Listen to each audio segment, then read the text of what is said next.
평생 동안 큰 손실을 입지 않는 것, 바로 이것이 진정한 투자의 핵심입니다.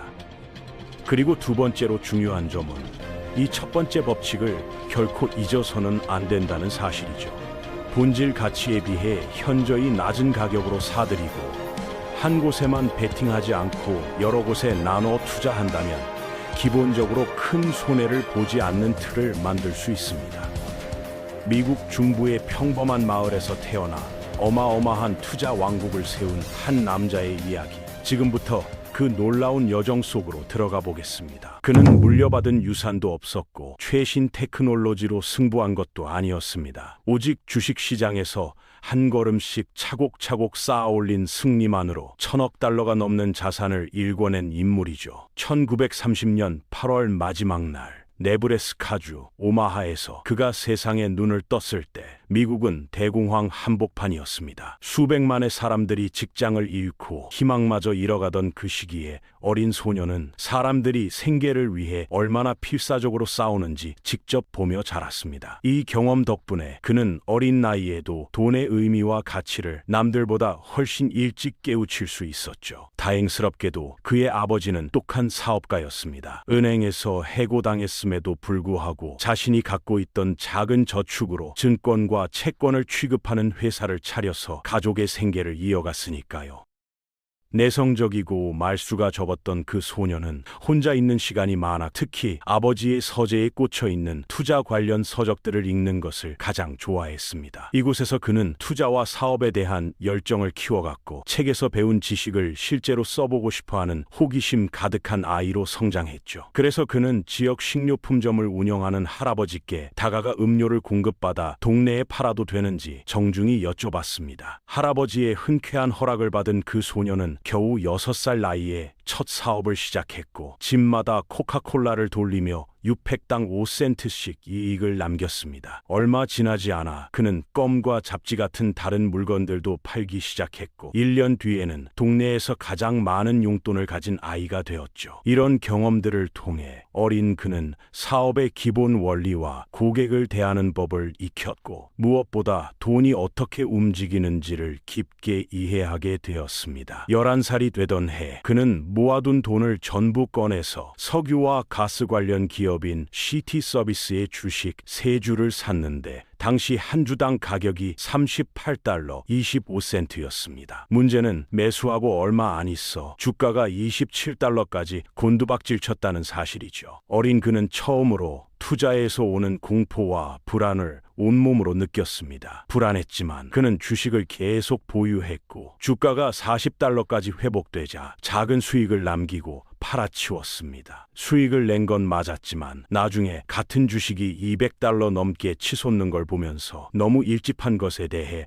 오래도록 후회했죠. 이 경험은 그에게 평생 잊지 못할 교훈을 주었고 75년이 지난 지금도 그는 내일 시장이 어떻게 될지 예측할 수 없다고 겸손하게 말합니다. 자신의 게임은 단기 시장 흐름을 맞추는 게 아니라 좋은 환경에 있는 훌륭한 기업을 오래 갖고 있는 것이라고 항상 강조하고 있습니다. 이러한 초기의 경험과 실수들은 어린 그를 동년배보다 훨씬 성숙하게 만들었고 투자 인생 전체를 관통하는 철학을 형성하는 씨앗이 되었습니다. 몇 년 뒤 아버지가 국회의원으로 선출되면서 가족은 오마하를 떠나 워싱턴 DC로 이사했고 바로 여기서 그는 첫 번째 진짜 성공을 경험하게 됩니다. 14살에 워싱턴 포스트 신문 배달을 시작했지만 한 곳에서 나오는 수입에 만족하지 못한 그는 경쟁 신문인 타임스 헤럴드에서도 배달을 시작했습니다. 두 곳에서 받는 월급이 179달러였는데 이는 지금으로 치면 3,000달러가 조금 넘는 금액이요. 당시 성인 근로자의 평균 임금과 비슷한 수준이었죠. 놀라운 점은 그가 나중에 자신의 수입과 저축을 활용해서 친구와 함께 핀볼 기계를 구입해 동네 이발소에 설치하는 사업을 벌였다는 사실입니다. 이 사업이 예상외로 잘 되자 그들은 기계를 2대 더 샀고 매주 나오는 수익을 자신과 가게 주인과 공평하게 나눴습니다. 나중에 이 기계들을 1,200달러에 팔아서 나온 돈으로 그는 네브래스카에서 40에이커짜리 농장을 처음으로 샀습니다. 가장 놀라운 건 이 농장을 매입했을 때 그의 나이가 고작 15이었다는 점이죠. 이미 이 시점에서 그는 또래들과는 완전히 다른 인생을 살고 있었습니다. 1947년 고등학교를 마친 뒤 그는 바로 정식 증권 중개인으로 일하고 싶었지만 교육을 중시하는 아버지의 강력한 권유로 대학에 진학했습니다. 처음엔 펜실베이니아 대학에 들어갔다가 네브래스카 대학으로 옮겨 경영학 학사를 받았는데 놀랍게도 학비는 자신이 소유한 농장 수입으로 충당할 수 있었죠. 하버드 석사 과정에 지원했다가 면접에서 떨어진 건 당시엔 실망스러웠지만 나중에 보니 오히려 축복이었다는 걸 깨달았습니다. 컬럼비아 비즈니스 스쿨에 들어가면서 그의 인생을 완전히 바꿔놓을 위대한 스승을 만나게 됐으니까요. 벤저민 그레이엄은 그 시대 최고의 경제학자이자 투자자였고 그는 이미 그의 책들을 읽으며 깊은 감명을 받았던 터였습니다. 실제로 그들이 만난 바로 그 해에 그레이엄은 대표작 중 하나인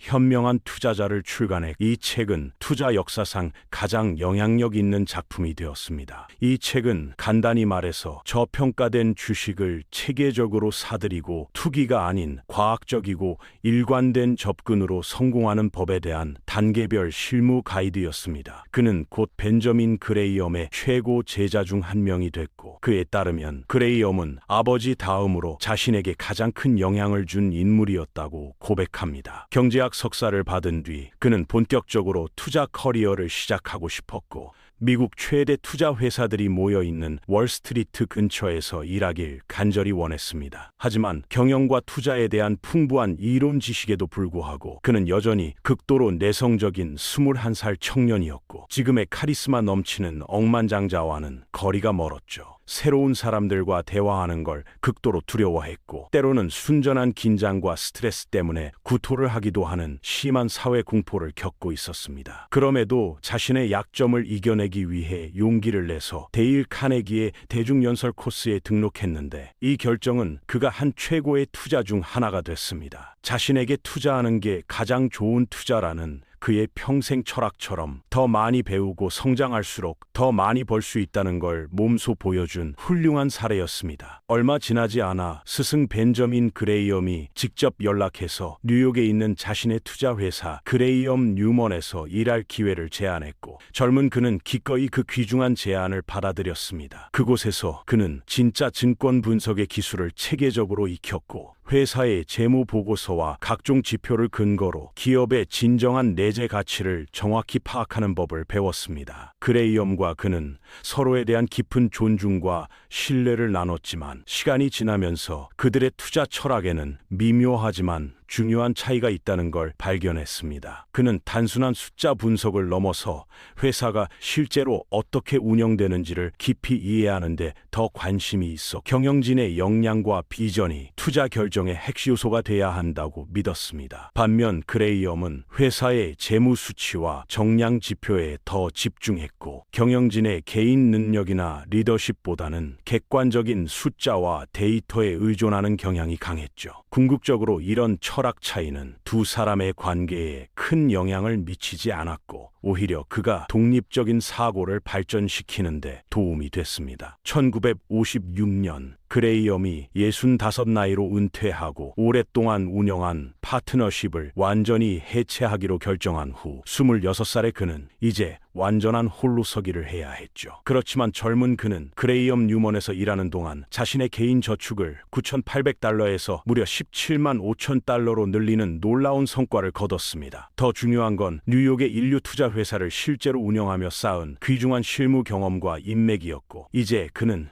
자신만의 독립 파트너십을 설립할 모든 준비가 끝났죠. 1956년 5월 첫째 날 25 나이에 그는 고향 오마하로 돌아와서 자신만의 투자 파트너십을 공식적으로 시작했습니다. 충분한 자금이 있어서 고급 사무실을 임대하고 유능한 직원들을 고용할 수 있었음에도 그는 검소함의 가치를 믿어 자신의 집 침실 중 하나를 사무실로 쓰며 직접 사업을 관리하기로 했습니다. 친구들과 가족들로부터 총 $10만 5천 달러를 투자받아 파트너십을 시작했고 자신은 $100만 투자하고 나머지는 모두 다른 사람들의 돈이었다는 점이 특히 인상적입니다. 스승의 깊은 영향을 받아 처음엔 저평가된 주식들에 집중적으로 투자하기 시작했지만 점차 더욱 과격하고 공격적인 전략을 개발하게 됐습니다. 파산 직전이거나 심각한 경영난에 처한 실적 부진 회사들의 주식을 극도로 싼 가격에 사들여서 청산 가치보다 높은 수익을 얻는 대담한 전략을 채택했습니다. 이 독특한 전략을 그는 유머러스하게 담배꽁초 투자법이라고 불렀는데, 길바닥에 떨어진 담배꽁초를 주워서 몇 번 더 피울 수 있는 것처럼 작동하는 원리였습니다. 즉, 극도로 저평가된 주식을 너무 싸게 사면 회사의 기본 체력이 형편없더라도 확실히 그 주식의 본질 가치보다는 높은 수익을 얻을 수 있다는 논리였죠. 이 혁신적인 방법은 그에게 연속적으로 탁월한 성과를 가져다 줬고, 이후 6년 동안 그의 파트너십 순자산은 10만 5천 달러 규모의 소규모 벤처에서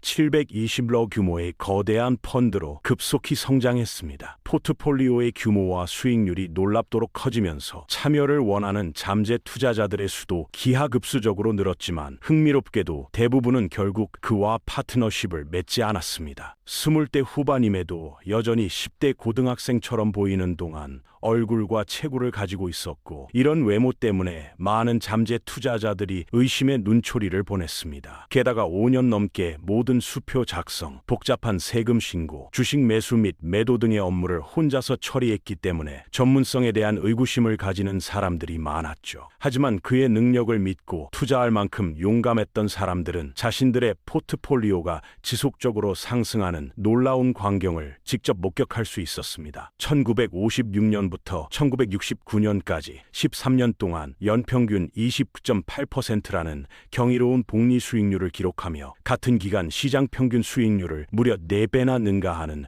역사적인 성과를 보였습니다. 파트너십을 시작한 지 불과 10년 만에 그는 4,400만 달러가 넘는 거대한 자산을 관리하는 투자계에 떠오르는 별이 되었습니다. 더욱 놀라운 건 그로부터 3년 더 지나자 관리 자산 규모가 1억 400만 달러로 급증했다는 사실이고, 이때 그의 개인 순자산도 2,500만 달러를 넘어섰습니다. 그러나 시장이 지속적인 호황을 누리고 파트너들이 투자 수익에 매우 만족해하며 더 많은 투자를 요청하는 동안 그는 한 가지 중요하고 우려스러운 사실을 예리하게 깨달았습니다. 바로 전체적인 주가 상승과 시장 과열에 대한 깊은 우려였고, 이는 그의 투자 철학과 근본적으로 충돌하는 상황이었습니다. 그가 평생 동안 일관되게 지켜온 유명한 좌우명이 있습니다. 다른 사람들이 욕심낼 때 두려워하고 다른 사람들이 두려워할 때 욕심을 내라는 역발상 철학이죠. 1960년대 후반 그는 전반적으로 과대평가된 시장에서 자신의 주특기인 담배꽁초 투자를 지속하는 것이 점점 더 어려워졌다는 현실적인 판단을 내렸습니다. 게다가 그들이 경험하고 있는 강세장이 곧 끝날 것이라는 점을 역사적 경험과 경제 지표를 통해 정확히 예측하고 있었습니다. 다른 사람들의 소중한 돈으로 계속 투자하는 게 너무 위험하고 무책임하다고 판단한 그는 1969년 말에 사업을 완전히 해체하고 모든 파트너들에게 투자금을 돌려주는 과감하고 용기 있는 결정을 내렸습니다. 39 나이에 개인 순자산 2,500만 달러를 축적한 그는 이제 자신의 회사를 수십억 달러 규모의 거대한 투자 제국으로 건설하여 진정한 부의 전설이 될 준비가 완전히 되어 있었습니다. 그와 같은 뛰어나고 똑똑한 투자자들의 공통점은 경제적 불확실성과 시장의 혼란스러운 시기를 오히려 자신에게 유리한 기회로 활용하는 탁월한 능력을 보유하고 있다는 점입니다. 인플레이션이 40년 만에 최고치를 찍고 있고, 경제 전문가들의 거의 73% 이상이 내년도 경기 침체 가능성을 공개적으로 예측하는 등 우리가 확실히 불확실한 경제 시대에 살고 있다는 건 더 이상 비밀이 아닙니다. 그의 회사는 원래 심각한 경영난을 겪으며 파산할 운명에 처해 있던 전형적인 사양 산업인 섬유 제조 회사였고, 당시 업계 전체가 구조적인 쇠퇴기에 접어들어 있었습니다. 1965년 당시 주가는 $7 정도에 불과했지만 회사가 보유한 실질 자산 가치는 최소 $11 이상으로 평가되어 전형적인 저평가 상황이었습니다. 그는 자신의 특기인 담배꽁초 투자 전략을 적용하여 이 회사의 주식을 시장에서 시장에서 대량으로 사들이기 시작했고 곧곧 주요 주주가 됐습니다. 3년이 지난 후 그는 기존 대주주 겸 경영자와 계약을 맺어 자신이 보유한 주식을 주당 11달러 50센트에 다시 그에게 판매하기로 합의했습니다. 그런데 최종 매수 제안서가 도착했을 때 그 경영자는 약속을 어기고 주당 11달러 37센트라는 13센트 낮은 가격으로 매수하겠다고 뻔뻔하게 통보해 왔습니다. 이런 배신에 분노한 그는 그에 대한 복수로 회사 전체를 완전히 인수하고 그를 즉시 해고하는 극단적인 조치를 취했습니다. 비록 개인 복수는 성공했지만 이로 인해 그는 구조적으로 쇠퇴하고 있는 섬유 회사를 떠안게 됐고 나중에 이를 자신의 최악의 투자 실수 중 하나라고 고백했습니다. 하지만 실패한 투자를 그대로 방치하는 대신 그의 회사를 전통적인 섬유 제조업에서 단계적으로 완전히 철수시키고 대신 다양한 투자를 수행하는 지주 회사로 변신시키기로 전략적 결정을 내렸습니다. 최근에 저품질 기업 매수라는 나쁜 경험으로 인해 그는 자신의 기존 투자 전략을 근본적으로 재검토하고 수정해야 한다는 필요성을 절감했습니다. 다행히 그의 훌륭한 사업 파트너이자 평생의 동반자 중 한 명인 찰리 멍거의 현명한 조언과 영향을 받아 투자 철학에 중대한 변화를 가져오게 됐죠. 기존의 적당한 가격의 나쁜 회사를 사는 것에서 완전히 벗어나 훌륭하고 뛰어난 회사를 적정하고 합리적인 가격에 인수하는 것으로 투자 방향을 180도 전환했습니다. 이 중대한 철학 변화와 전략 결정은 그의 투자 경력에서 가장 중요한 전환점 중 하나가 됐고 그를 진정한 투자의 전설로 만들어준 핵심 요소였습니다. 새로운 투자 철학에 따라 그는 강력한 경쟁 우위를 가지고 있다고 판단되는 우량 기업들을 집중적으로 찾기 시작했습니다. 여기서 경쟁 우위라는 개념은 중세시대 성을 보호하던 물길처럼 기업이 업계의 다른 경쟁사들에 비해 지속 가능한 경쟁 우위를 유지하고 시장 점유율을 효과적으로 보호할 수 있는 구조적 능력을 의미합니다. 이에 대한 가장 완벽하고 대표적인 예가 바로 전 세계인들이 사랑하는 브랜드 코카콜라입니다. 일반 소비자들이 청량음료를 떠올릴 때 가장 먼저 생각나는 브랜드가 단연 코카콜라일 것이며 이는 우연이 아닌 130년 넘게 축적된 브랜드 힘의 결과입니다. 100년 이상 존재해온 이 위대한 브랜드는 전 세계 수십억 명의 사람들과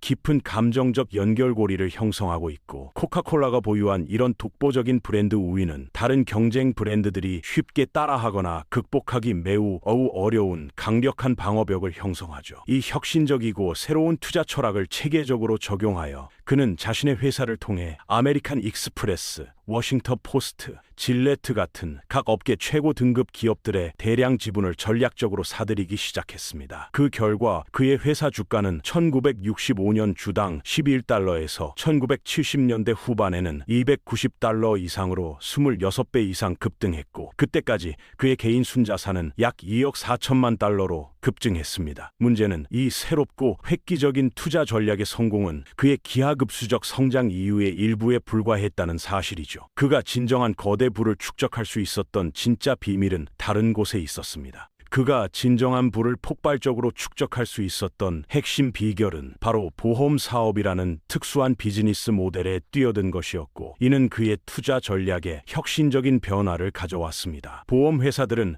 고객들이 매월 정기적으로 보험료를 선납하는 구조적 특성 때문에 실질적으로는 은행과 매우 유사한 방식으로 운영되며 항상 대량의 유동성 현금을 보유하고 있는 특징이 있습니다. 그는 이렇게 축적된 막대한 현금 자산을 활용하여 다양한 우량 기업들을 신중하고 체계적으로 사들이고 장기 투자함으로써 본질적으로 보험 사업에서 창출되는 수익보다 훨씬 더 많은 투자 수익을 지속적으로 창출할 수 있다는 혁신적 비즈니스 모델을 완성했습니다. 그래서 1967년부터 그는 내셔널 인덴니티 컴퍼니를 첫 번째 인수 대상으로 시작하여 센트럴 스테이츠 인덴니티와 가이코 같은 다른 유명 보험 회사들을 연이어 인수하기 시작했습니다. 이러한 다양한 보험 회사들에서 확보한 수십억 달러의 투자 자금을 바탕으로 그는 자신이 강력한 경쟁 우위를 가지고 있다고 확신하는 최고 품질의 기업들 주식을 대량으로 사들이기 시작했습니다. 특히 1988년부터 1989년까지 약 13억 달러를 투자하여 코카콜라 전체 발행 주식의 7%에 해당하는 대량 지분을 인수한 것은 그의 투자 역사상 가장 성공적인 거래 중 하나로 평가받고 있습니다. 그 후 그가 이끄는 포트폴리오는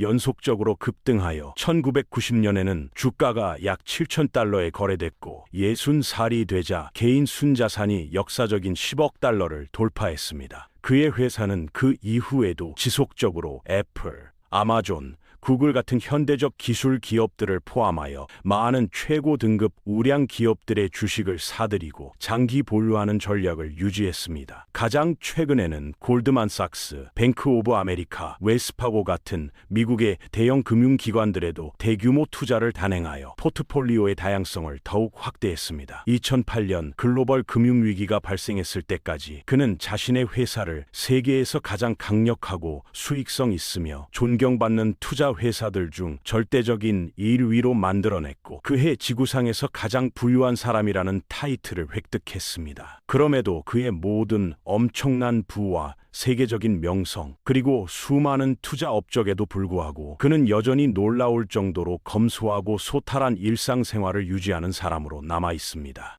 그는 여전히 60년 전에 구입한 오마하의 소박한 집에서 거주하며 2014년형 캐딜락이라는 비교적 평범한 자동차를 운전하고 종종 아침 식사로 맥도날드 해시브라운과 콜라를 즐기는 모습을 볼 수 있습니다. 오마하의 현인이라는 존경받는 별명으로 불리는 그가 평생에 걸쳐 자신만의 확고한 원칙과 흔들리지 않는 정직성에 따라 살아온 진정한 인격자라는 건 의심할 여지가 없습니다. 무엇보다도 그는 그 누구보다도 비즈니스의 본질과 투자 게임의 진정한 원리를 더 깊이 이해하고 실천한 역사상 가장 위대한 투자자 중 한 명으로 영원히 기억될 것입니다. 그의 시대를 초월한 투자 철학과 일관된 가치 투자 접근 방식은 오늘날에도 전 세계 수많은 개인 투자자들과 기관 투자가들에게 변함없는 영감과 실질적 가이드라인을 제공하고 있습니다. 그의 삶과 투자 여정은 장기적이고 가치 중심적인 투자 철학의 놀라운 힘과 복리의 마법을 생생하게 보여주는 살아있는 전설이자 증거라고 할 수 있습니다. 그의 이야기는